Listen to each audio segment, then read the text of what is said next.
Hello, peoples, and welcome to Esoterica Cinema, the program where we take films and discuss the hell out of them. I am Jason Peters, and with me, as always, is the man who secretly rigs the outcome of every Major League Baseball World Series, Mr. Ryan Seabold! What's up, Jason? How's it going, buddy? I am doing well. We are recording this the day after the Dodgers just won the World Series. Ryan, want to appreciate you for making that happen for us out here. Absolutely. I got you, fam. What else was I doing?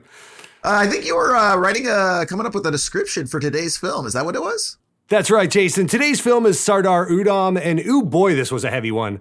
It's a biopic telling the story of Indian revolutionary Sardar Udham Singh and skips around non-linearly through roughly 20 years of his life from 1919 to his assassination in 1940. His fate is set in motion with the massacre at Jallianwala Bagh, when 20,000 peaceful protesters were fired upon by the tyrannical British occupation, brutally killing an estimated 1,200 people.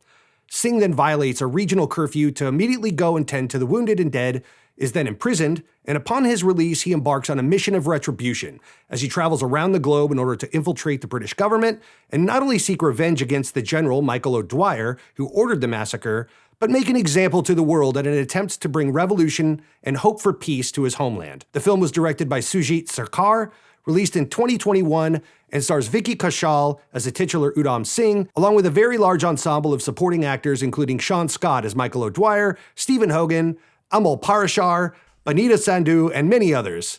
The closest budgetary figure I found for this film was just under $10 million, which is insane considering the obvious production level of the film, along with its almost 3-hour runtime. And lastly, I'll let our viewers know that this film is at times graphic, especially in its telling of the massacre towards the end. This was recommended to us by several of our viewers. They loved it, sent it to us, and now I'm here to ask you, Jason, as always, what did you think about this movie, bud? As always, going to be happy to tell you right here. Let's kick things off with my opening statement. Sardar Udham is an interesting study in filmmaking that inspired a number of different reactions in me, both positive and negative. Technically speaking, the film is brilliant, there's no doubt. It's fashioned in the mold of what I'll call the epic Western biopic. Films ranging from Oppenheimer to Gandhi in the 80s to Patton in the 70s and even Lawrence of Arabia before that. But creatively and narratively, I believe the film comes up short. Whatever you have to say about these films, they do have a very specific DNA that works for this type of story, one that's strongly modeled after our traditional Campbellian hero's journey. This film, however, fragments itself and jumps back and forth in time, and rather than feel like a deliberate creative decision, it almost feels like someone figuring the story out as they go along. The performances are solid, but at the same time, I don't think any one actor commands the screen in a particularly dominant way. Our lead actor, Vicky Kaushal, does a fine job, but just as a character, he's mostly asked to look stoic and brooding, outside of a very impactful 20-minute sequence towards the end where he does get to play into some additional emotional beats. I will say the cinematography and editing are top-notch, and the film is good. It just falls short of the greatness that it's really obviously trying so strongly to achieve. Ryan, what did you think? I agree with you pretty much all the way across the board. This serves as an extremely important piece of cinema as it takes its time to educate, namely mostly Western audiences that weren't aware of this story, including myself, on not only what happened here, but how and why. Sardar Udham stands tall above its budgetary constraints. I was shocked when I found out it came in under $10 million. The actors gave such rich performances, of course starting with Vicky Kaushal as our stoic and driven lead, but also having the patience to allow Sean Scott as General O'Dwyer and his British cohorts to really ground their characters. Not to a point where we empathize with them necessarily, but just taking a look inside to get a sense of what makes them tick. I'm a big history guy, so this film resonated with me on so many levels and provided a textured look inside a chapter of the mostly evil British Empire of the early 1900s. I will say, though, that I had some reservations about the film, and as we discuss this, I'm going to take special care to separate the story from the storytelling, specifically how the story was told, as the nonlinear format here often left me wondering where and when I was in the timeline of it all. Also, withholding the 20 or so minute massacre sequence till almost the end of the film. It was the motivating factor for Udham Singh to endure all of his hardships, including torture in the 2+ hours beforehand. But without knowing this story, I was left as a viewer without a huge piece of emotional backstory for our main character until the third act, when the director Sarkar decides to finally let you have this final but extremely crucial piece. This wasn't a perfect film, very few are, but it definitely was an important one, and I'm better for having seen it. Interesting. Okay, so it sounds like we had a very similar opinion of probably the overall narrative and the structure, and I absolutely 110% agree with you about not giving us that massacre moment up front. I understand, taking a step back, why they would make that decision, but I don't think it was the right decision to make. But let's go ahead and jump into the reasons that we responded to the film the way that we did. So first thing I want to acknowledge is that technically speaking, this is a very strong film. Specifically, the photography I found phenomenal from the DP Avik Mukhopadhyay, and especially the exteriors. They're absolutely gorgeous. Whether it's Udham crossing the frozen tundra, whether it's these overhead crane shots that are like looking down at these huge crowds, or particularly the numerous fog-shrouded plains that Udham and others are forced to traverse, especially earlier on in the film. The photography is clear and expansive, and it's moody, and it's beautiful. And this is where the commitment to those wide shots really works, is, in these grandiose exteriors, right? Where it allows natural settings to be expressed in sort of like all of their majesty. The dialogue seemed clear and crisp. I don't speak Hindi, but it sounded like it was really well done. So, like I said, when it comes to the sort of technical aspects of this film, no notes, no negative notes. What did you think about it? No, I agree. The cinematography by Mukhopadhyay was absolutely insane. I love the muted tones. Like it was really downplayed a little bit compared to the saturated bombast that we're used to from Indian cinema. This definitely was a lot more akin to Gangubai, Kathiawadi that we covered here just a few months ago. But even more so, I thought that was even more colorful. And, this was just definitely more muted. Like the bleak grays almost kind of reminded me to a little bit of Janusz Kaminski's work. Like absolutely. The bleach bypass and stuff of Saving Private Ryan and things like that. And then, of course, when we'd go back to India, anything in the homeland was all done in more of a sepia tone, but it was all very consistently sepia. It wasn't like, brilliantly vibrant. It was still that muted kind of downplayed color spectrum. So, I thought the cinematography was great. And like you said, the wide shots and stuff, which usually when you have such a low budget film, usually when you have a film of such a low budget like this, under $10 million, you're not going to get a lot of those wide shots because they don't want to show you, the smoke and, pay no attention to the man behind the curtain kind of deal, right? Sure. So, you just shoot it tight and then, people won't know. But not this. They had no problem shooting, using their locations to their advantage. And especially a period piece like this to come in that, kind of budget. When Udham Singh was first getting to London and like getting off the boat and stuff, like those worlds really felt lived in and worn and of its time. I was just shocked, scene after scene, sequence after sequence, that I just felt transported to those moments. And it felt so real and alive to me. A lot of that too, credit where due, the attention to detail by production designers Dimitri Malik, I believe is how you say their name, and Mansi Dhruv Mehta was absolutely insane. Again, each scene felt very lived in, from the cars, the boats, the costuming, all of that. Like all the production design and art direction pulled together, just super gelled. It's a beautiful, beautiful film. One of the things that constantly sort of like came up as I was watching this film is I was just thinking about like how detached this filmmaking style is, right? Directorially speaking and otherwise. And it actually made me think about, the style of, one of our American filmmakers over here, Christopher Nolan, right? I'm sure many Indian people know about Christopher Nolan. He's one of Hollywood's largest directors, right? Responsible for Interstellar and The Dark Knight and so many movies, recently Oppenheimer. And so one of the aspects of Chris Nolan is, again, he's constantly using these really wide shots, right? He doesn't like to use a lot of close-ups. Everything's sort of like very cerebral, and it ends up giving it this like very epic feel. But at the same time, is, one of the main criticisms of Christopher Nolan, for those that do criticize him, is that his films can be very cold feeling, right? They lack that sort of humanistic emotion, right? Where it feels personal and we sort of like are in the character's shoes.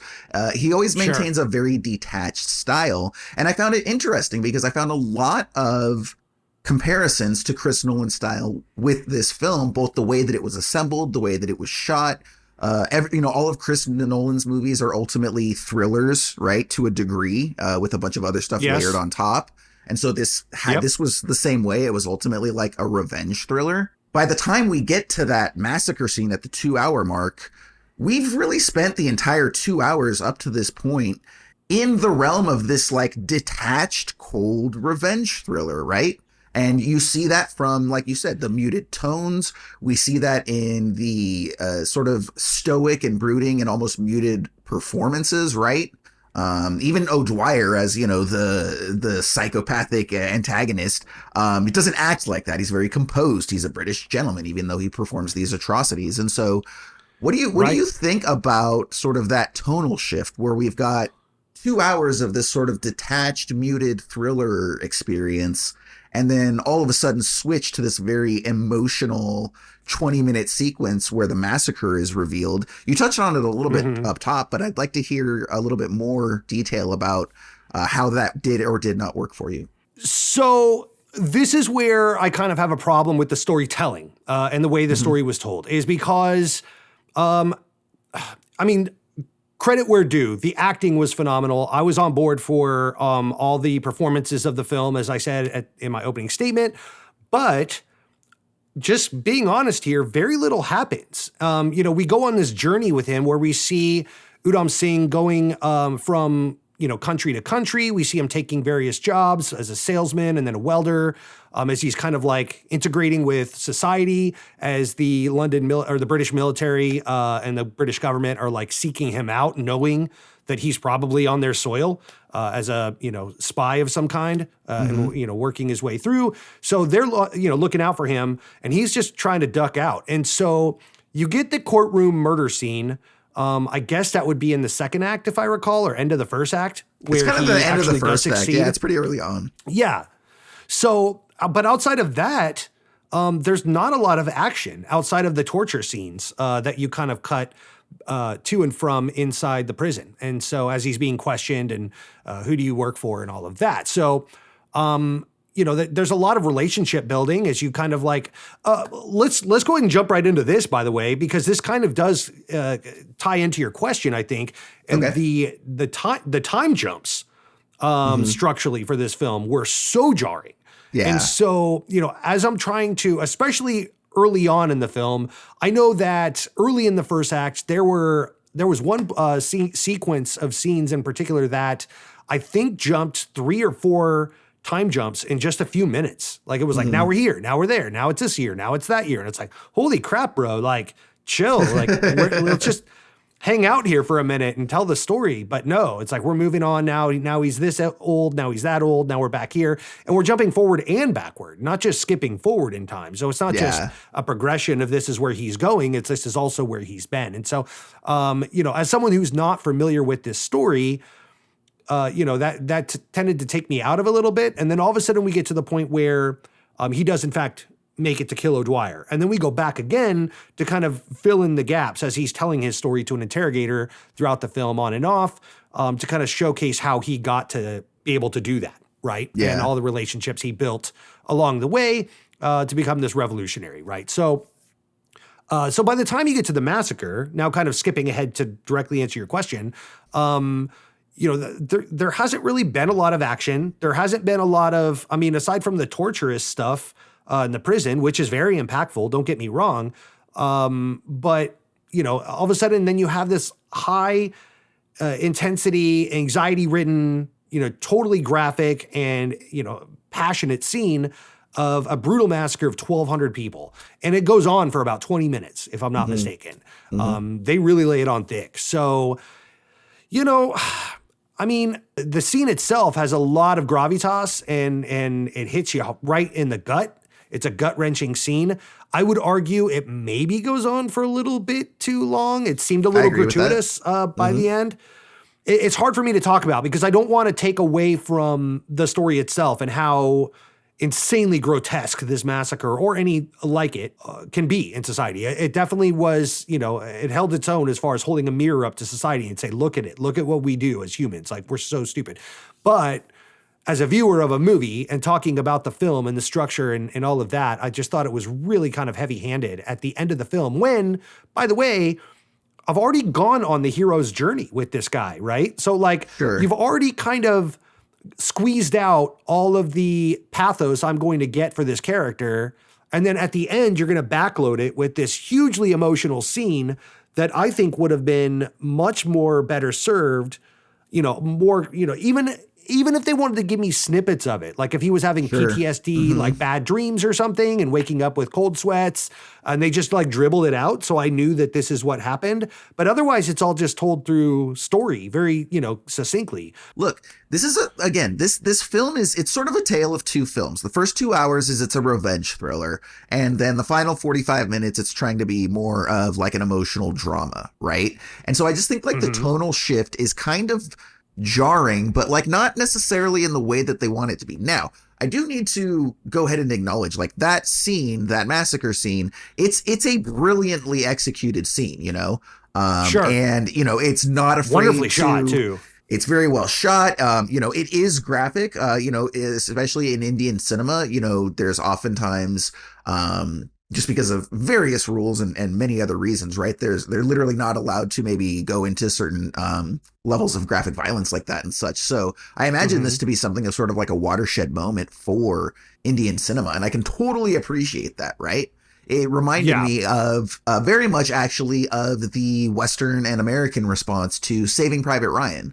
Back either in 97 or 99, right? Somewhere in those late 90s. And again, that was a watershed moment for cinema here in the States because it was the first time that we had, seen on film war recreated that viscerally, where it really brings us in and we're seeing, people get shot through the eye and grab their severed arm off the beach and carry it to the medic, right? And yet none of it is being done in a exploitative way, right? It's not like, we're going to, be super gory and like it's like, no, this is like, we're going to give you like a very real, visceral experience of what it that just to have some semblance this is what of it an feels idea like. of what it feels like. Exactly, right? Yeah. Culturally speaking and socially speaking, these things do have an effect on what a movie can mean to us as individuals, as people, for our movement in cinema, as an art form. And so, if it is true, unfortunately, I'm only recently becoming exposed to Indian cinema, so I don't have a strong background to call from. So a lot of it is just sort of trying to learn about, the people in the culture and cinema and its history and all of that through these films. And so, if it is the case that this is something of a watershed moment for Indian cinema, like that's great. But also it's interesting to compare and contrast that with a Western audience who maybe we've had this moment in cinema before, and it was even like 25 years ago for that matter. Right. And so for example, like maybe in Indian cinema, because I find a lot of similarities between Indian cinema and Western cinema, especially when it comes to the assemblage. I think there's a lot of uniqueness in, things like point of view and senses of justice and morality, and especially when it comes to narrative structure, right? I believe that they have a very different approach to narrative structure, Indian cinema does, than Western screenplay structure, because it seems to not follow the same sort of like numbers that we do over here, which is fine. Again, that's what separates the two. But it's also interesting to compare and see, again, like watching this film, it felt very much like a Chris Nolan film. It felt like a Western epic sort of film, just the way it was cobbled together and the way it was shot and the tones and all of that. So I would be interested to know, again, if any of our Indian viewers, like if you guys are watching this and, you can speak to this being a watershed moment, right? That is something that perhaps maybe Western audiences might take for granted. And this was a big moment for you. Like, we'd love to hear about that. Go ahead and, drop that in the comments if you're watching on YouTube, or send us an email, esotericacinema@gmail.com, and you can help us understand a little bit more about that. Just to comment on that massacre scene, I thought the timing of it and the perspectives, the way it was shot, just really did a great job. You bring up Saving Private Ryan. One of the things that did so well, and why that opening sequence, the storming of Normandy, beaches of Omaha, whatever, was so impactful, was because it did a great job of putting you on that beach, right? As the viewer, Correct, you felt like you were there, and it was horrific. And I thought that this did a very similar thing where you've already heard the orders being given to the general or captain or whatever to come in and massacre these people who are peacefully protesting. There's 20,000 of them. And the whole thing is there to send a message, to disperse. I think they had already dealt with Gandhi at this point, so they didn't want this, to kind of have another kind of similar effect where the people gather and there's power in numbers. We need to disperse this, right? So, it did a great job of, because he's shooting it again, all sepia tone. So versus the opening sequence Kaminsky shot for Saving Private Ryan, where everything felt bleak and cold. You felt like you were in that fucking cold ass water, right? And you're taking the beach, and it was uncomfortable. This was equally uncomfortable in a different way. It felt hot and sweaty, and you're out there, in India, and all of a sudden here come these guards, and you're surrounded, and the look of panic, but perseverance and determination on everyone's faces. As they say, sit down, don't disrupt, maintain, because originally it seems like they think that they're there to get a rise out of them so they could justify acting out, but they were, going to do that anyways. So there's nothing they could have done. And it was just a brutal massacre. But did a great job of really putting you in that point of view. But then once it happens, and then you see Udham Singh, going out to tend to the wounded, tend to the dead, that, I think, those moments. Now, that is where our hero's journey, kind of corresponds with this massacre. And so it's important to see that. That's his motivation for what he does later. Correct. But again, to have that on the tail end of this massacre so that it becomes this 20-minute long, sequence was just very exhausting. And maybe it was intended to be so. Sure. But in a 3-hour film where I'm already kind of, it's taken its time telling this big, long story, and then you kind of backload it with this huge emotional weight is like, Jesus, there's a lot to digest in that moment. Now, I do want to just acknowledge that I do think that is a brilliant sequence, right? Those 20 minutes are really, really well done. It does put you in the seat. And also, it teaches us, especially here in the West, I don't know about you, but I didn't know about this massacre, right? And I'm sure I didn't either. Yeah, and I'm sure that's a large part of why this is an important film as well, because again, it's teaching us about this much the way that Watchmen a couple of years ago taught a number of Americans about the Tulsa Massacre, right? We had never heard about that. And so that introduced, same thing. These films are very, these are and that was on our soil. Of these films, we should know about that. Shame on us. Yeah, exactly. Well, I mean, and that just goes to show how much of history ends up, being kind of buried when it suits certain people in power, and that's a whole separate discussion, right? But yeah, so it's an important sequence, and I absolutely get that, and I'm happy to know that event occurred now. I can take that with me, and especially being able to put it into context of what was going on, because we do know a little bit about, what Britain was doing. This is during the time of World War II, or right before World War II, rather, when Hitler's gearing up, and there's a lot of references made to that. I believe the film ends in 1940, which would be, right before he's about to go on his worldwide tour. But so worldwide tour, like he's Taylor Swift, like he's Justin Timberlake.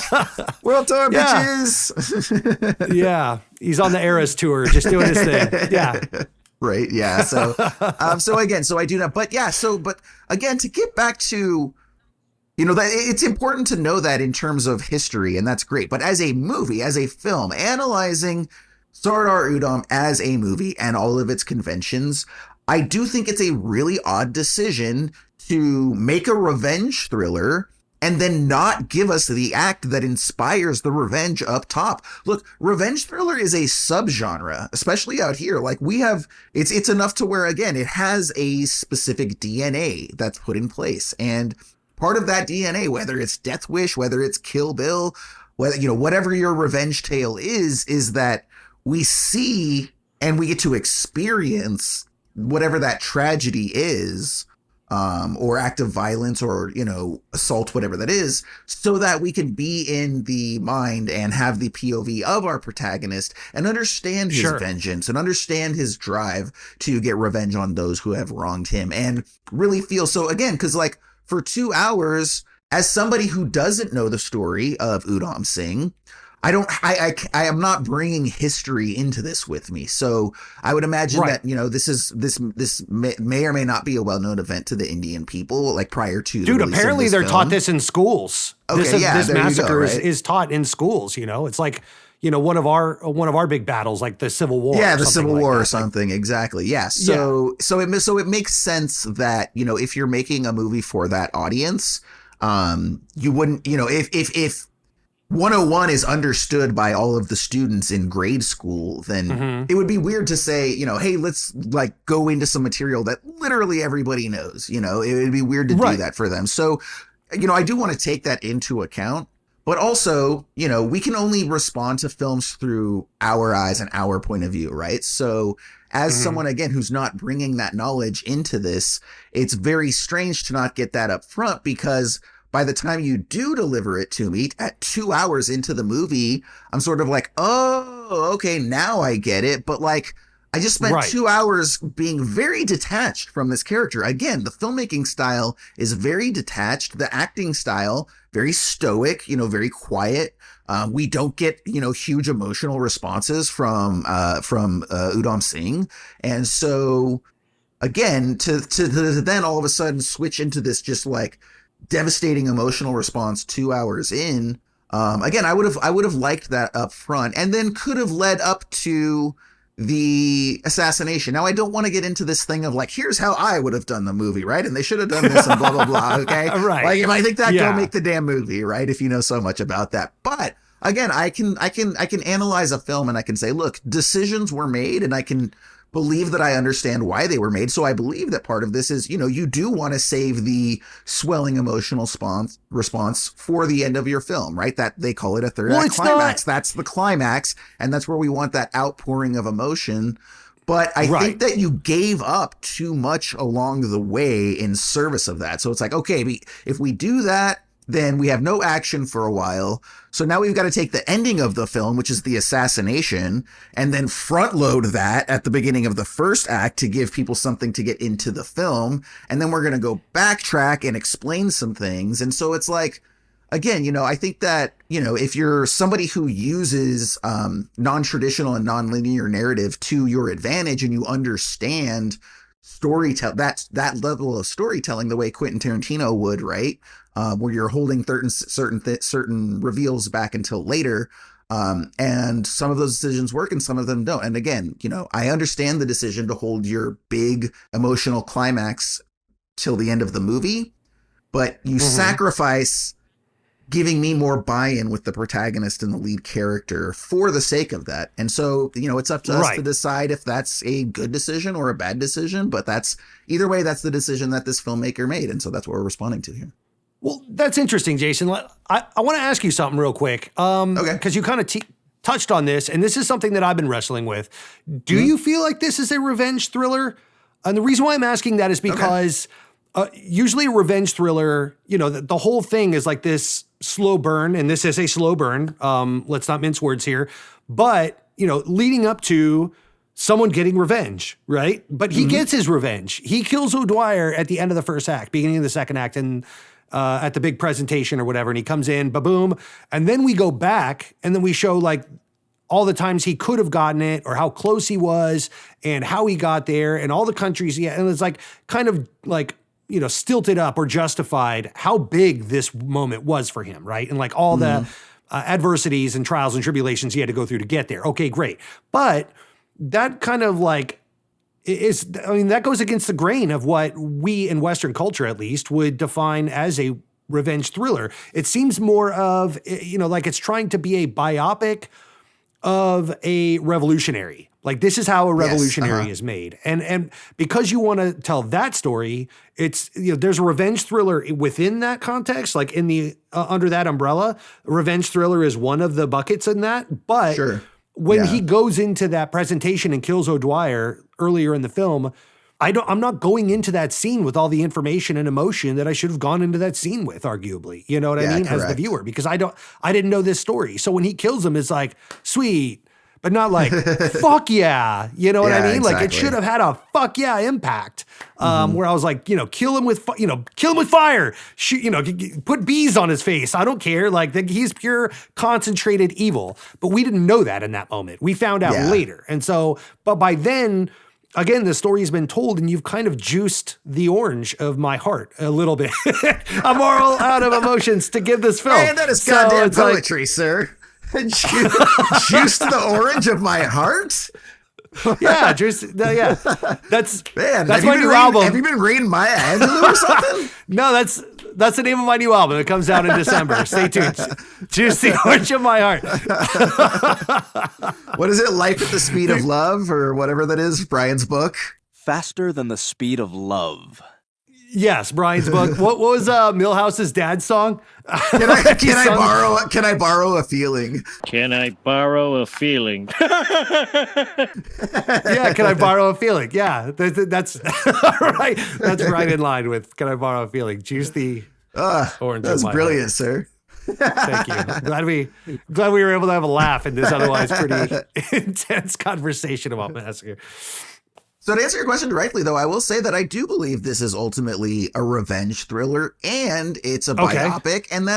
And again, this is the biggest issue that I have with the film is that like it does everything well. But when you take like that 30,000 foot view of this film, it's kind of a mishmash of a bunch of different stuff. It is. And it doesn't, it's not really a coherent like assemblage. Like, cool. If you want, like, if you come to me and I'm a producer and you're like, hey, I want to do a biopic that's in the fashion of a Chris Nolan revenge thriller, right? Awesome. Cool. Like that could be done very well. Right.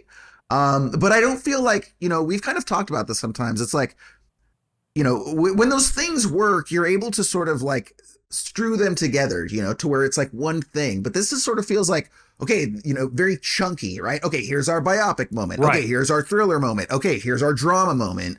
And it doesn't really feel like one cohesive dish, right? It's kind of just like all those things put on a plate.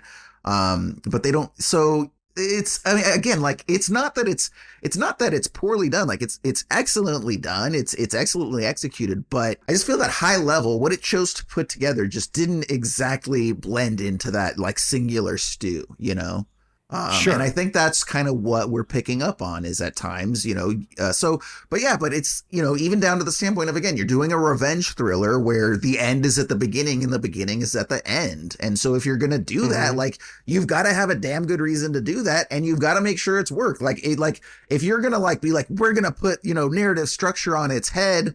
Cool. But also like, many filmmakers have made films about how difficult and nigh impossible it is to do that, right?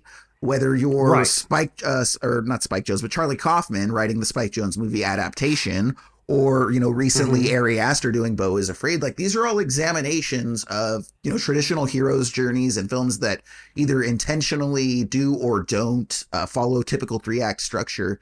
But yeah, I didn't get that. I don't feel like this film is some sort of metaphysical commentary on traditional narrative structure. It just feels like it's maybe a little haphazardly put together. Well, it's not even that. To me, the director and screenwriter were kind of painted into a corner a little bit because obviously the most impactful scene in the film, what's going to really be the gut punch of the whole thing, to pay the whole thing off, is the catalyst for your hero's journey. So you would have had to open with that if you're going to tell this story linearly. And then what have you got? Then everything leads up to the murder of O'Dwyer. And so then that becomes this slow build and you're going to go through the torture and all of that. And the O'Dwyer part, the murder of that, and then the courtroom scene and eventually the assassination becomes your coda. So, if you're going to front load it with the massacre, then you've got to then put the O'Dwyer stuff at the end. But I would argue that then you're putting the most impactful stuff. But I guess Saving Private Ryan did that. We keep bringing that up, but I guess, that's what they did. Everyone remembers that storm in the beach scene, but then the rest of the film is just whatever.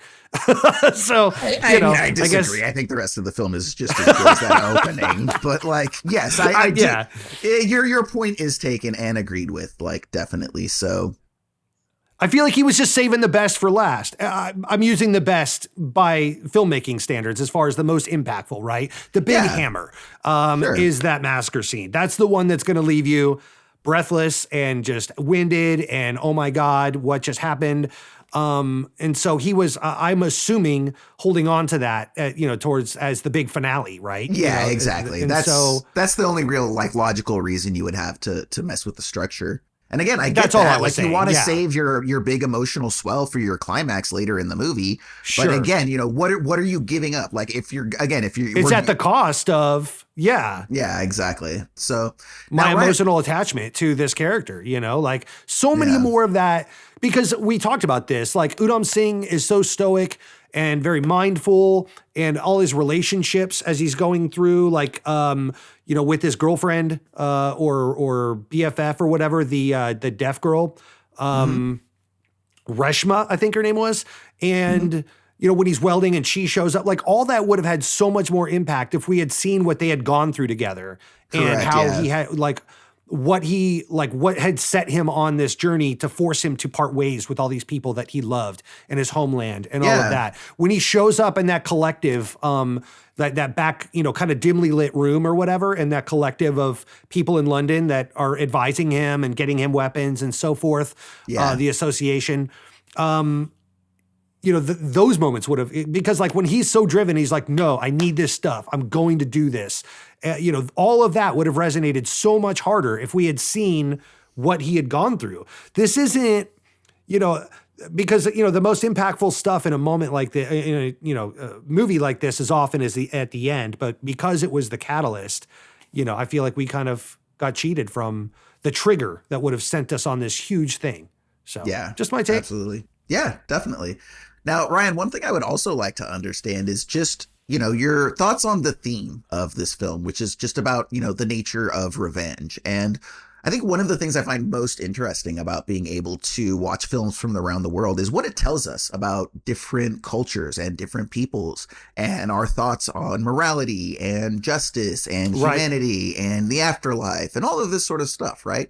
And so one of the interesting things about this film is that, when we look at Udham Singh, he is somebody who publicly assassinates a public figure, 10 years later for the atrocities wrought by his people. And I don't think either of us are here to say that, like, that's not just desserts, right? Like, somebody who would in cold blood massacre that many people like that absolutely does have it coming. But it's interesting to note the way that, like, the Japanese might look at revenge, right? Which is a very sort of like personal thing, and it's like one man driven. And, we also see that in Western culture, but also Western culture tends to, I think, ask more about the nature of revenge. And, it's one of the questions that we get a lot here on that topic, that different films have explored over the years is, at what point does the cost of revenge become more than it's worth, right? Sure. What are you doing to your movement to get revenge? Have you gotten revenge, but have you sacrificed the future for that sake of it? And then where does morality come into all of that? So I do think it's interesting to note, again, that this, film has a very specific sort of point of view when it comes to revenge. And I was wondering if you could share with us some of your thoughts high level on just that very theme and revenge and all of that.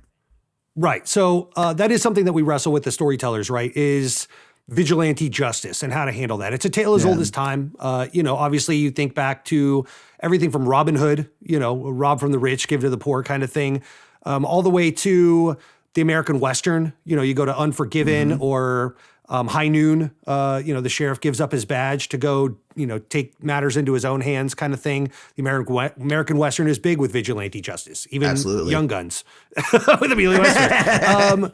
Sometimes it's portrayed kind of like gratuitously, or, it's over justified and like, exploited a little bit. And that's where you get exploitation films. Yeah. Vigilante justice can be justified if the means of legal recourse or the structures of society, the societal structures have failed you, especially failed you being a group of people or a large, majority or whatever of subjugated people, i.e. Britain and India, right? Here we are. Sure. I would probably most closely equate this to civil rights and the civil rights movement, all the way through our own Civil War and our struggles with slavery and all of that. Was Harriet Tubman a traitor, because she had the Underground Railroad and broke the law and, had her own brand of vigilante justice, smuggling these people out of the South to get them to be free? Any black slave that was able to exact justice, Django Unchained. I know that that's a silly retelling of that, but the heart of that story is still a free man slave that's going back to exact vigilante justice on these evil people, played by Leonardo DiCaprio in that film. So, I think that when, again, these structures of society have failed these people, they're left with no other option than to fight back. And now kind of getting into more of the meat of your question, you had said that this movie has a very unique take on that. And I believe that it does, because this is not just a tale of revenge, because it takes a lot of time and patience to show you all the times that Singh could have killed O'Dwyer. I mean, he was right there with them in the study. He went hunting with them. Dude, he had a double barrel shotgun right to the back of his fucking head, ready to go. Like, man. And I'm sure that in that moment, I'm sure he was very tempted to just be done with it. Fuck this guy. All that anger and all that, resentment towards not just him, but the empire itself, to pull the finger off the trigger and put it down, because his goal was not to exact revenge. His goal was, again, and this is kind of what I was saying earlier, to become a revolutionary. It was to bring public eyes onto this. And that's why he had to wait and do that killing in the most public way possible, so that people would focus attention on this. The press would talk about it and realize the atrocities, because so much of this wasn't known in the Western world to the average citizen. It was all being swept under the rug. And, everyone always thinks they're on the good team, right? Like, of course, no one ever sees themselves as the villain. And nobody's the villain in their own story, Correct. And I'm certain that the British at that time were no exception to that. When I say the British, I mean the common suburban British family, weren't thinking that their tax dollars were going towards outright massacre and atrocities in other countries. So, that's something that's got a lot of misinformation campaigns too, which honestly, we're seeing to this very day. But, they say like, the Indian people are, cannibalizing each other, and, it's outright mayhem. And like, this is before the time of television cameras and instant news and Twitter and all this sort of stuff. So you're like, okay, well, I guess we should go help them out, because you're making it seem like we're helping them out. And so, that's also one of the unfortunate aspects of any sort of oppressive government regime, right? Is just the willingness to lie to the people to justify what they're doing, because they need their people's support. And, so many cultures do have that moralistic bent, right? Again, no one's the villain in their own story. And that's the case for Russia and America and India and countries as a whole, and a country's identity just as much as a person's identity. Sure. Right. One of the really interesting things to note is how different cultures and different countries will respond to different people's actions, especially in movies. So I'm actually reminded of when we covered Anatomy of a Murder. Okay, so Otto Preminger, who made Anatomy of a Murder, is a German fellow, and he had a lot of European friends and associates, etc. And it was interesting because Anatomy of a Murder is all about the American judicial system and our sense of justice. And, you mentioned it a little bit earlier, and you're exactly right, which is the American sense of justice is that, like, you go through the courts. Like the first, second, and third stops are through the courts. You try to exact, you try to balance the scales and get justice through that. And then in the event that the courts fail you, that's when you take matters into your own hands, right? That's like the very sort of American traditional response, or at least what I would argue. Obviously, everybody's going to have exceptions, but I would say that like that's the predominant approach that like we as Americans would take to justice, right? But we know that, for example, in the Turkish community, right? Like they're very much like, no, a man needs to get his justice. You don't do this through the government. This is a personal offense, and you go and you take care of business, mano a mano, as we like to say, right? So, and that's not to say that any one of those is better or worse, is the good or bad, is the right way, wrong way, but just to note that, again, there can be so many different responses to significant atrocities in some of these very big events, that we'll say, and once again, one of my favorite parts of going and watching films from across the world and reading books from across the world is you get a sense of how these different cultures approach justice and revenge and morality and oppression and all of that. And it gives you a very strong sense of the people, so similarly, in this way, I think it informs us of the Indian people's approach to justice and how, yes, there does need to be a balancing of the scales, right? And I believe that probably also speaks to spirituality, and how there's supposed to be a balance there as well. It's not that we are committing any sort of wrong. We're simply balancing the universe out, otherwise evil Right. wins. And so we need to make sure that good and justice wins. And that's by eliminating evil. And again, like, I don't disagree with that at all. It's just interesting to note the similarities and differences in, different peoples and different approaches. Just to kind of put a button on that, I think that this film, the story that it's trying to tell is that, and I think Udham Singh states as such throughout the film, is that there's a difference between exacting justice and revenge and becoming a revolutionary. He's trying to rise above, and it's more about bringing attention and focus onto an enslaved people that are being subjugated and taken advantage of, and massacred in this case. So because if he wanted revenge, he could have gotten revenge several times along the way, but it's bigger than that. It's bigger than you, Fogel. We need to rise above and become a revolutionary, not just a revenge seeker.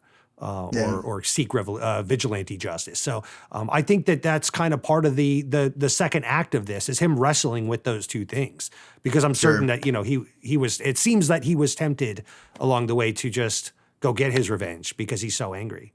That's kind of like the easy way out for him in this story. So that's our response here to Sardar Udham. Very interesting film. Thanks so much to our Indian audience for recommending it to us. I know that, probably our response here today was not necessarily the popular opinion. I know this is a super highly regarded film, and I do understand why. And I do respect all of those aspects of the film that other people mention when it comes to the massacre and learning about these things and having sympathy for the Indian people and all of that.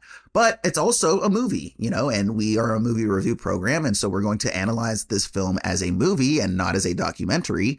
And as such, there's certain narrative aspects that are and are not going to work, and performance-based stuff. And so, we've got to look at all of those with just as much honesty as we do any other film, while acknowledging that, yes, this is a very important film, especially to the people of India, and rightfully so. And for us, the Western audiences, to be able to learn about this horrible atrocity and have a sense of compassion for what the Indian people went through. Let's go ahead and wrap up with our 3 noteworthy scenes from this film that illustrate maybe certain aspects of it. Ryan, I'll let you kick us off. My first would be Udham Singh and O'Dwyer in the study together. The show of restraint from Singh and just the explicit trip inside O'Dwyer's mind was captivating to me. That whole exchange with Udham Singh kind of like being around the corner, and just, you could see the wheels turning. And meanwhile, O'Dwyer is telling his story, kind of grounding why he justified doing these things. It's not to say that it justifies it. They say, a hero's journey is sometimes only as good as its villain. And that was one of those moments that we really got to spend a minute with the villain and be like, oh, fuck, this guy's evil. The next would be any scene with Singh and his deaf girlfriend or BFF Reshma.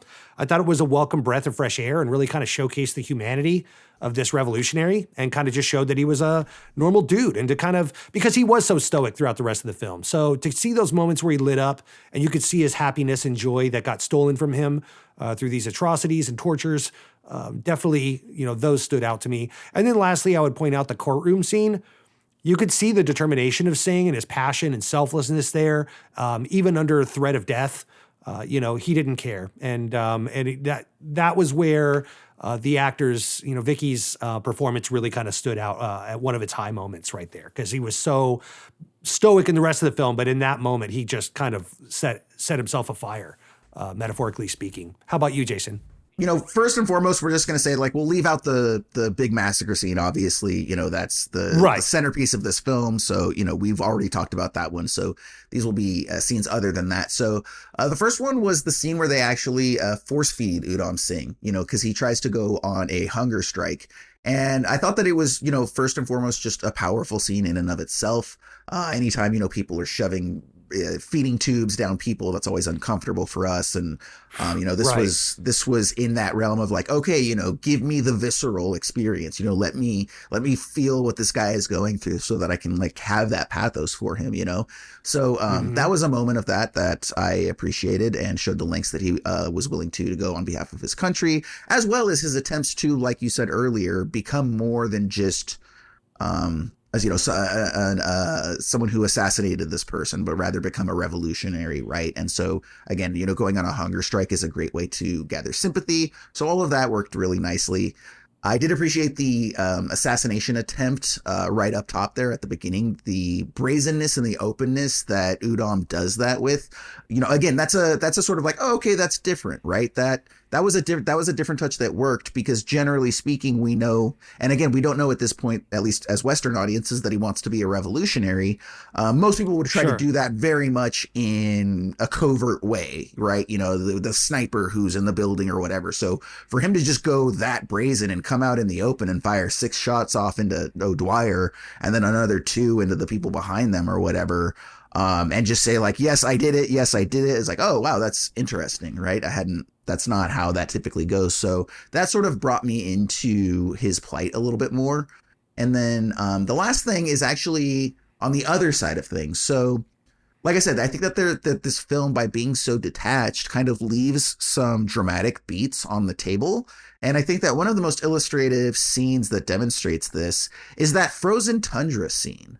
So, we kind of touched on it before. This film has like a number of biopic moments. And so, we understand that Singh is traversing the Russian, winter, very cold. There's not a building in sight, and he has to break apart from them at a certain point and go a different way. And he ends up collapsing in the middle of, Russia in this frozen tundra, and is rescued by a local Russian person who's got a sled with wolves, and she brings him back to his house and, heals him back up, and then he gets going on. This to me seemed like we could have spent 10, possibly 15 minutes with these people. And look, we've got a 2 hour and 45-minute film, so it's not like we're against hanging around places. And I would have really loved to have known more about that, right? You've got 2 people who don't speak. It's a Russian woman in the late 30s, or even early to mid 30s, who finds an Indian man like freezing to death in the middle of the tundra. Like, that's got to be a unique scenario for them, right? And the fact that, she doesn't leave him there to die. She picks him up and she brings him back. I would have loved to have seen their attempts at communication, not speaking each other's language. I would have loved to have, seen Singh perhaps, show a little bit more for her literally saving his life, because if she doesn't do that, then he doesn't get to assassinate old boy O'Dwyer. So I think that, but the way that they do it, it's just like, oh yeah, we brought him home and we gave him soup, and then we like patted him on the butt and sent him on his way. It's like, well, no, wait, I feel like there was a very interesting dramatic scenario there that we really kind of left on the table. So, and that's kind of what, I talk to when I talk about narrative aspects of the film that don't work, right? Is just, there's certain, and that's your decision, is you wanted to just, cruise past that. And that's fine, but I'm sitting, I'm here letting you know as an audience, like, I found that very interesting. I personally really wanted to know more about that moment. I feel like that's a pivotal, again, if that woman doesn't save him from the frozen tundra, he's dead and none of this happens. So let's, explore that a little bit. So, Ryan, let's go ahead and formalize this with our star ratings. After giving everything, all said and done, shaking it out, I'm going to give this one 3 3/4 out of 5 stars. I didn't quite hit that like 4-star level for me, just because there was a lot of sort of this bouncing around. And again, I recognize that this is a good film. For me, it was a good film, not a great film. But definitely one to recommend that watch. Like, everybody should watch it once, and especially if there are viewers out there that don't know about this British massacre that took place in India, that's definitely something to impart upon us. So, but as a film and not as a documentary, 3 3/4 out of 5 stars. Ryan, what you got? I'm doing the same. 3 3/4 out of 5 stars. Nice. I felt like this was one of those films that, by and large, is one of those moments where it's like, the whole is not as great as the sum of its parts, but the sum of its parts were so good. Like, the sum of its parts on this film were stellar. Some of the best sum of its parts, but the whole though. Yeah, so exactly. That's where I'm at with it. Yeah. Really, really strong individual parts, but just as a gumbo didn't quite work. Right. Right. So hopefully you enjoyed this discussion. I understand, like I said, that probably some people are going to be a little bit disappointed with our response, and that's okay. That's why we have various opinions. Art is completely subjective, and we're all allowed to have our responses. So, but again, to say that we did not like this film is wrong. I know sometimes we do that, right? We're like 4 stars, and everyone's like, "Yo, so you hated that film, right?" Famously, I was talking about Everything Everywhere All at Once when that movie came out. Everybody loved it. They were like 5-star film, and I enjoyed it, but to me it was a 4-star movie and it wasn't the best movie of the year. And so for 2 years, because I gave it 4 stars instead of 5 stars, everyone was like, you hate Everything Everywhere All at Once, don't you? It's like, no, I think it's a very good movie. Yeah. It's like, whatever, you hate it. So hopefully it is understood that, again, we are recommending this film and saying that it is a good film, but to say that it's flawless or it's perfect or it's, an absolute masterpiece, that doesn't hold up for me. Sounds like that doesn't hold up for you. So, but again, that's the discussion of art. So if you did appreciate our discussion here, go ahead and subscribe to our channel. Please like this video, or if you are listening to us on the podcast, go ahead and follow us there. You can also check out our website, esotericacinema.com, for more content. For myself, Jason Peters, and my good friend Ryan Siebold, this has been Esoterica Cinema. Continue to appreciate film and enjoy the movies.